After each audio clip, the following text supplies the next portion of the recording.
Hello guys and welcome back into a new brand video. In this tutorial, I'm going to show you how to use VFX in Filmora.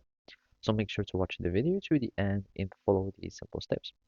So basically the first thing would be is just like to open your Filmora software, and after that you will be needing like to create a project. And you can do that by going to the file menu and click on your project, and then you can create a new one. So after that, you will be, of course, needing uh, to start like importing your footage or your clips. You can do that by going to the media and then start importing your media.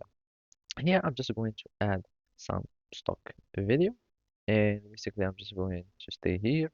And now, to start like using VFX, we can simply go to either effects or stickers, and basically, as you can see, it will add many effects. So there are these effects, etc.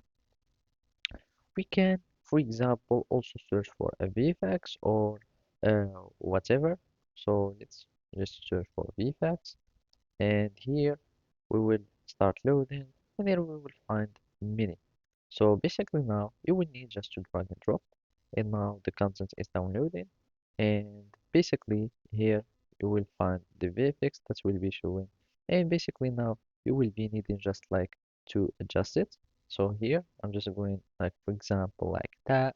We're just like doing whatever, and I'm just going for the preview, and as you can see, like you can start adjusting your VFX. Of course, it will be needing to move, and you can start adding effects to this one, some maybe some keyframing, so you can make it more editable, and it will start like moving with the character, and you can also link it within like face tracking or whatever.